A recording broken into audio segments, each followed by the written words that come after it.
Young Kang was, in essence, a wisp of gray cloud drifting lazily across the firmament of the martial world.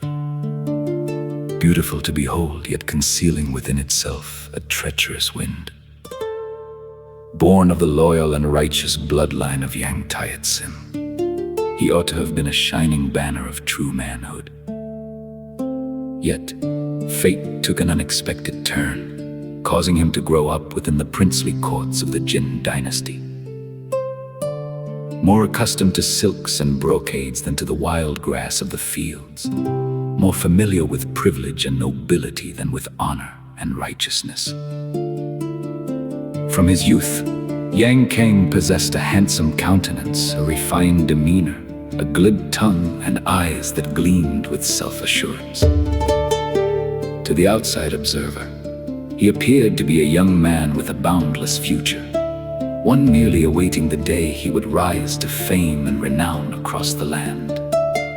However, a flower blooming within a crimson pavilion does not always retain its pure fragrance, and one raised amidst opulence does not necessarily remember their roots. The true tragedy of Kang lies in the fact that he was no fool. On the contrary, he understood with perfect clarity the distinction between right and wrong.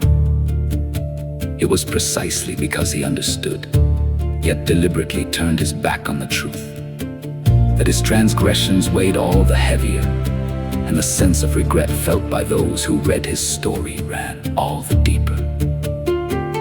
Kang knew he was the son of Nguyen-Excalibur. He knew his mother was Bao Shiro, and he knew which side represented his true flesh and blood, and which represented merely borrowed silks and finery. Yet when standing at the crossroads, faced with a lineage that was humble but pure on one side, and a life of false yet dazzling glory on the other, he chose the path that offered the greater comfort to his heart. From that moment on, the path Kang trod strayed ever further from the righteous way, much like a boat swept along by a raging current, drifting so far downstream that turning back became an impossibility. He was intelligent and resourceful, adept at seizing the advantage, and skilled in using his words and appearance to lull others into dropping their guard. Had he channeled those very talents toward a noble cause, he surely could have become a knight-errant of extraordinary caliber. Regrettably, the greater one's talent, the more twisted one's heart becomes, much like a precious sword falling into the hands of a man who has lost his way. In Kang's life, She was a destiny both beautiful and sorrowful, like a fallen petal drifting upon cold waters. She offered him her truest affection, hoping that through her gentleness she might anchor him to the shores of light. Yet his heart had long since been ensnared by the allure of fame and fortune. Thus, no matter how deep her love, it could never prevail against the greed festering within his soul.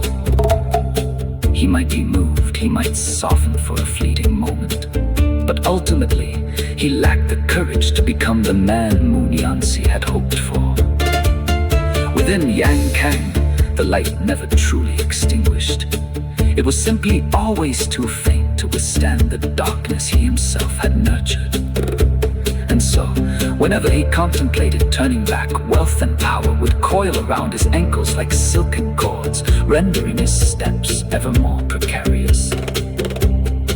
In the realm of martial arts, Kang was no mediocre talent indeed. He possessed an insatiable drive for advancement, a craving for strength and victory. He apprenticed himself to Major Feng, mastering martial arts tainted by dark and sinister energies, until his very being became steeped in the chilling aura of deep-laid schemes.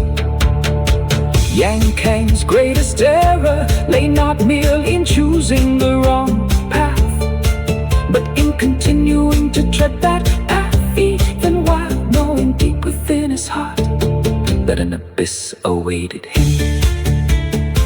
Driven by a desperate desire to cling to a life of luxury, he dared to betray the bonds of gratitude and duty. He dared to bow his head before evil, and he dared to immerse his hands in machinations that earned him the scorn and hatred of all.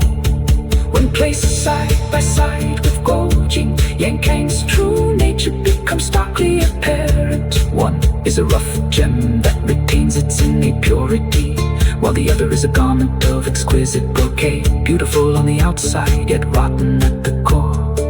Gojin is slow yet steadfast, but simple yet sincere. Yang Kang, conversely, is quick-witted yet morally skewed, cunning yet treacherous. One rose from the depths of hardship, and thus learned to cherish righteousness.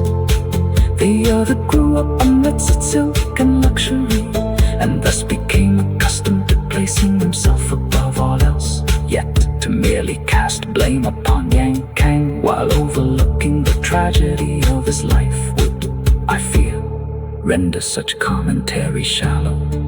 For he was born amidst chaos and strife, and raised in an atmosphere of deceit. Thus, his very perception of right and wrong was tainted and distorted from the very start.